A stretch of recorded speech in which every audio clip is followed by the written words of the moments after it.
من يهد الله فلا مضل له ومن يضلل فلا هادي له. اعوذ باللہ من الشیطان الرجیم. بسم اللہ الرحمن الرحیم. ان الدین عند اللہ الاسلام. بسم اللہ الرحمن الرحیم. ومن يبتغ غیر الاسلام دینا فلن يقبل منه وهو في الآخرة من الخاسرین. جیسا کہ آپ حضرات کے سامنے بتایا گیا کہ جس موضوع پر آپ حضرات سے گفتگو کرنا ہے وہ ہے اسلام کس کے لیے. اگر کسی ہندو سے ہم سوال کریں، کئی سوال کیے جا سکتے ہیں، اس میں ایک سوال یہ ہے کہ اسلام کس کے لیے ہے، تو وہ یہ کہے گا کہ اسلام مسلمانوں کے لیے. اور اگر دوسرا ہم اس سے سوال کریں، یہی سوال ہم کسی جین سے کریں، کسی عیسائی سے کریں، یا دنیا میں جتنے بھی لوگ ہیں مختلف دینوں پر عمل کر رہے ہیں، ان سے ہم سوال کریں کہ اللہ کس کا رب ہے، تو وہ یہ کہیں گے کہ مسلمانوں کا رب ہے. اور اگر ان سے یہ پوچھا جائے کہ قرآن کس کی مذہبی یا دھارمک کتاب ہے، تو وہ کیا کہیں گے کہ یہ مسلمانوں کے لیے ہے. اور ان سے یہ پوچھا جائے کہ محمد صلی اللہ علیہ وسلم جو پیغمبر محمد صلی اللہ علیہ وسلم ہیں وہ کس کے پیغمبر ہیں، کس کے نبی ہیں، تو وہ کیا کہیں گے کہ مسلمانوں کے نبی ہیں. اور ان سے پوچھا جائے کہ مسلمان جو عبادت کرتے ہیں وہ کس کے لیے ہے، وہ کہیں گے مسلمان جو کرتے ہیں وہ مسلمانوں کے لیے. یہی سوال اگر ہم جین سے پوچھیں، کسی عیسائی سے پوچھیں، تو ان کے جواب بھی یہی ہوں. پھر وہ اپنے بارے میں کہیں گے کہ ہندوؤں کے لیے ہندو دھرم ہے، کیوں بھائی، اور کہیں گے عیسائیوں کے لیے عیسائی دھرم ہے، اور ہماری کتاب جو ہے وید ہے یا رامائن ہے.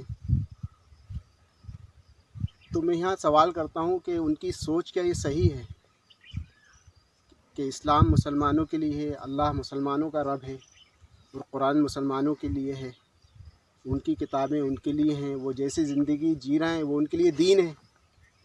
دین کسے کہتے ہیں کہ جو جیسی زندگی جی رہا ہے وہ اس کے لیے وہ دین ہے.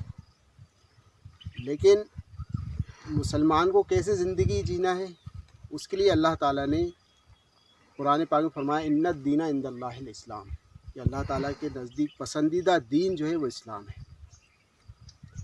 تو کیا یہ اسلام صرف مسلمانوں کے لیے ہے؟ کیوں بھائی؟ جی آپ بتائیں. سب کے لیے. تو وہ تو کہہ رہے ہیں کہ مسلمانوں کے لیے ہے، کیونکہ عربی نام ہے یہ.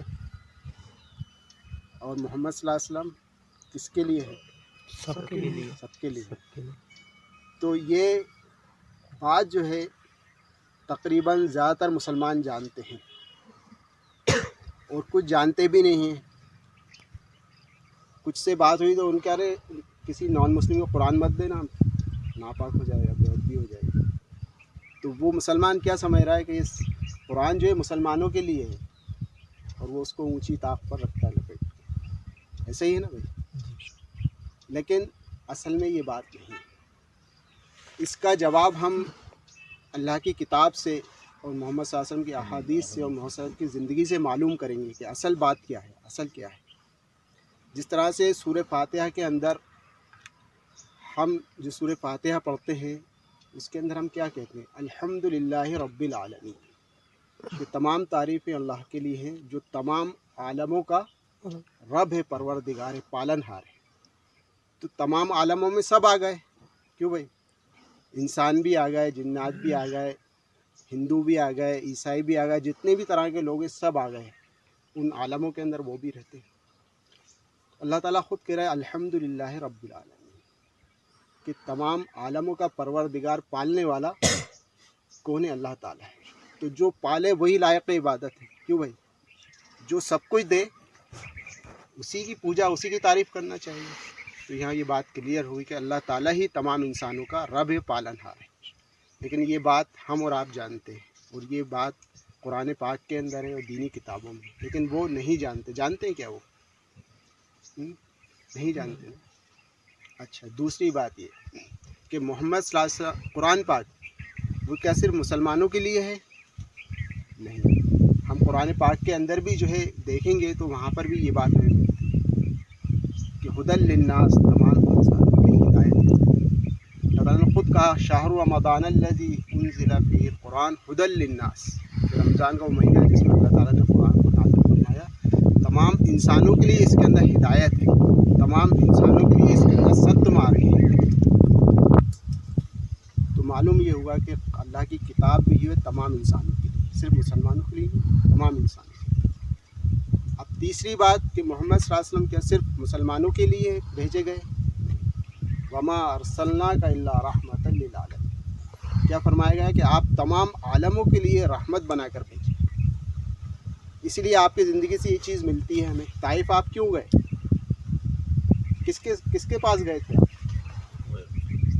نان مسلم ہی تھے وہ، اور کیسے لوگ تھے، کتنا مارا، کتنا آپ کو ستایا، لیکن آپ فرشتے بھی آ گئے کہ آپ کہیں تو ان پہاڑیوں کو ملا دیں تاکہ بیچ میں پس جائیں یہ اور ختم ہو جائیں، کیونکہ آپ کو جسمانی تکلیف ملی ہے، تو آپ کیا کہنا ہے کہ نہیں، اگر یہ نہیں تو ان کی آل اولاد اسلام لے کر آئے گی، وہ اللہ کے دین کے کام کریں گے، اللہ کی پرستش کریں گے۔ اس امید پر آپ جو ہے ان کے لیے بد دعا نہیں فرما رہا، صبر کر رہے ہیں، اور آپ کی اس صبر اور دعا ہی کا نتیجہ ہے کہ اللہ تعالیٰ نے بعد میں ان کے جو خاندان والے آئے ان کو اسلام کی دولت سے نوازا، اور اس میں سے 2 صحابی ہندوستان تشریف لائے، مغیرہ بن ابیلاس ثقفی اور حکم بن ابیلاس ثقفی، اسی قبیلے ثقیف سے تھے جن قبیلے والوں نے آپ کو ستایا تھا۔ تو یہ انبیاء کی سوچ تھی کہ ساری انسانیت جہنم سے بچ جائے، وہ جنت میں چلی جائے۔ یہ سوچ نہیں تھی کہ یہ نان مسلم ہیں، ان کو تو مارنا کوٹنا ہے، نہیں، بلکہ اللہ کے نبی صلی اللہ علیہ وسلم نہیں بلکہ تمام انبیاء علیہ السلام نے جو ہے تمام انسانوں کو اللہ کی عبادت کی طرف اور دین کی طرف بلایا۔ اسی لیے قرآن پاک میں اللہ تعالیٰ نے کہا وَلَقَدْ بَعَثْنَا فِي كُلِّ أُمَّةٍ رَسُولًا أَنِ اعْبُدُوا اللَّهَ، اللہ تعالیٰ نے ہر قوم اور قبیلے میں انبیاء علیہ السلام کو پہنچایا، اور وہ جا کر کیا کرتے تھے؟ ان اعبدوا اللہ، ان کی کیا دعوت ہوتی تھی؟ ان اعبدوا اللہ، اللہ ہی کی عبادت کرو، کیونکہ وہ اللہ کو چھوڑ کر نہ کس کی عبادت کر رہے ہوتے۔ کوئی اپنے ہاتھوں سے بت بنا کر ان کو پوج رہا ہوتا تھا، کوئی پیڑوں کو جو ہے بنا کر ان کو پوج رہا ہوتا تھا، کوئی اپنے آبا و اجداد کی پوجا کر رہا تھا۔ تو وہ جا کر کیا دعوت دیتے؟ ان اعبدوا اللہ، لائق عبادت و پرستش تو صرف ایک ہی ذات ہے جس نے زمین و آسمان کو پیدا کیا، جس نے تم سب کو پیدا کیا۔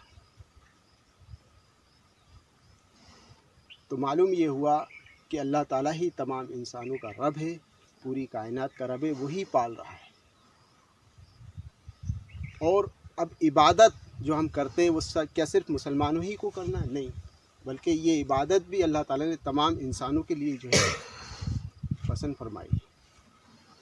اسی لیے اللہ تعالیٰ قرآن پاک میں فرما رہا ہے یا ایھا الناس اعبدوا، اے انسانوں، یعنی اے مسلمانوں نہیں، یا ایھا الناس اعبدوا ربکم الذی خلقکم والذین من قبلکم لعلکم تتقون، اے لوگوں اس رب کی عبادت و پرستش کرو جس نے تمہیں اور تم سے پہلوں کو پیدا کیا، یعنی تمہیں بھی اور تمہارے آبا و اجداد کو بھی اسی رب نے پیدا کیا۔ تو عبادت اسی کی کرو۔ کیوں کرنا ہے عبادت؟ اللہ تعالیٰ اسی آیت میں فرمایا کہ اس رب نے جو ہے زمین کو تمہارے لیے جو ہے زمین کو بچھونا وہ بنا دیا، اور آسمان کو چھت بنا دیا، اور جو بارش ہوتی ہے اس سے جو فصلیں اور چیزیں پیدا ہوتی ہیں اس سے تمہیں کو فائدہ ہوتا ہے۔ تو جو رب تمہیں سب کچھ دے رہا ہے تو تم صرف اسی کی پرستش اور اسی کی عبادت کرو۔ تو معلوم یہ ہوا کہ عبادت اللہ ہی کی کرنا ہے، اور اسلام سب کے لیے ہے۔ جیسا کہ میں نے شروع میں آیت پڑھی کہ ان الدین عند اللہ الاسلام، اللہ تعالیٰ کے نزدیک پسندیدہ دین یعنی وے آف لائف کے انسان زندگی کیسے گزارے، اپنی مرضی سے گزارے یا اپنی پیدا کرنے والے کی مرضی سے گزارے۔ تو ہم اور آپ اس چیز کو سمجھ سکتے ہیں کہ جو کمپنی جو چیز بناتی ہے وہی اس کے بارے میں بتاتی ہے، کیوں بھائی، کہ اس کو کیسے استعمال ہونا ہے، کیسے زمین پر چلنا ہے۔ ایک موبائل کو لے لیں نوکیا کو، تو وہ بتائے گا، کمپنی بتائے گی کہ اس میں کیا ہے کیا نہیں ہے، کیسے فائدہ ہو کیسے نقصان ہو۔ اسی طرح سے تمام انسانیت کو، پوری کائنات کو اس رب نے پیدا کیا ہے، تو وہی بتائے گا کہ اس انسان کو کیسے زمین پر چلنا ہے، کیسے زندگی گزارنا ہے۔ اس زندگی کے گزارنے کا نام ہی اسلام ہے۔ کہ ایک انسان اپنے آپ کو اپنی زندگی کو اس پیدا کرنے والے رب کے حوالے اس کی مرضی کے حوالے کر دے کہ وہ کیا چاہتا ہے. تو اس کی مرضی کا نام ہی اسلام ہے. اور اسلام کیا ہے یہ محمد صلی اللہ علیہ وسلم کی زندگی ہمیں بتائے گی کہ صبح اٹھنے سے لے کر شام کو سونے تک کیسے زندگی گزارنا ہے ایک انسان کو, کس طرح سے پیدا ہونے سے لے کر مرنے تک زندگی گزارنا. یہ کون بتائے گا؟ اسلام بتائے گا. اور اس کے لیے بہترین نمونہ کون ہے؟ محمد صلی اللہ علیہ وسلم, کہ آپ نے آ کر ایک ایک چیز کو سمجھا دیا, بتا دیا کہ ایک انسان کو کیسے زندگی گزارنا ہے. اور اسی دوسری آیت جو میں نے پڑھی تھی, وَمَن يَبْتَغِ غَيْرَ الْإِسْلَامِ دِينًا فَلَن يُقْبَلَ مِنْهُ وَهُوَ فِي الْآخِرَةِ مِنَ الْخَاسِرِينَ. کہ اسلام کے علاوہ کوئی اور طریقہ زندگی گزارنے کا لے کر کوئی بھی پہنچے گا اللہ کے یہاں, تو اس سے وہ اس کا زندگی گزارنے کا طریقہ قابل قبول نہیں ہوگا, اور وہ نقصان اٹھانے والوں میں سے ہوگا. اور وہ نقصان کیا ہوگا کہ اللہ تعالیٰ اسے جنت سے محروم کر دے گا اور جہنم میں ڈال دے گا. تو بھائی ہم سب کو لوگوں کو جہنم سے بچانا ہے یا نہیں بچانا؟ ہمیں اپنے آپ کو بھی بچانا ہے اور پوری انسانیت کو جو ہے جہنم سے بچانا. آج انسانیت جہنم کی طرف دوڑ رہی ہے, اللہ کی نافرمانی کر کر, اللہ کو چھوڑ کر, اللہ کی بنائی ہوئی چیزوں کی عبادت کر کے وہ اللہ کو گالی دے. تو ہم میں سے ہر ایک کی ذمہ داری ہے کہ لوگوں کو جہنم سے بچانا ہے. اسی لیے ہمیں اور آپ کو ذمہ دار اللہ تعالیٰ نے کیا ہے کہ کنتم خیر امت اخرجت للناس, کہ تم بہترین امت ہو. ہم کو اللہ تعالیٰ نے بہترین قرار دیا ہے. کوئی بہترین کام بھی دیا ہوگا تبھی تو, اور وہ بہترین کیا ہے؟ کام کیا ہے؟ اخرجت للناس, تمہیں تمام انسانوں کے لیے نکالا گیا. دیکھیں یہاں بھی للناس کا لفظ ہے, اخرجت مسلمین نہیں کہا گیا, بلکہ کیا آیا ہے؟ اخرجت للناس, تمہیں تمام انسانوں کے لیے نکالا گیا ہے. اب تمہیں جا کر کیا کرنا ہے؟ تأمرون بالمعروف وتنہون عن المنکر, کہ اچھائیوں کا حکم دینا ہے, اچھائیوں کو سمجھانا ہے. اور اس زمین پر سب سے بڑی اچھائی ہے وہ توحید. سب سے بڑی اچھائی کیا ہے؟ توحید ہے. وتنہون عن المنکر, برائی سے روکنا ہے. اور اس دھرتی پر سب سے بڑی برائی یہ ہے اللہ کو چھوڑ کر اللہ کی بنائی ہوئی چیزوں کی عبادت کرنا, شرک کرنا, کفر کرنا. تو ہم میں سے ہر ایک ذمہ دار ہے. اور بھائی ذمہ دار کو جب وہ ذمہ داری پوری کر لیتا ہے تبھی اس کو اس کا ریوارڈ انعام دیا جاتا ہے. تو بھائی ہم میں سے ہر ایک ذمہ دار ہے یا نہیں ہے؟ انشاءاللہ. تو اسلام کس کے لیے ہے بھائی؟ سب کے ساری لیے. انسانیت کے لیے. قرآن کس کے لیے؟ ساری انسانیت کے لیے. اور محمد صلی اللہ علیہ وسلم کس کے لیے؟ تمام انسانوں کے پیغمبر. تو یہ چیز ہمیں ان کو بتانا ہے جا کر. جب ہم بتائیں گے انشاءاللہ تو ان کے سمجھ میں آتی ہے, پھر وہ اسلام کے اندر آتے ہیں الحمدللہ, اور وہ جہنم سے بچنے والے ہیں. اور یہ سب ہمارے اور آپ کی آخرت کا ذخیرہ بنے گا. ہمارے کہنے سننے سے کوئی ایک بھی ہدایت پر آ گیا تو ہماری اور آپ کی نجات کے لیے انشاءاللہ وہ کافی کریں گے انشاءاللہ. انشاءاللہ.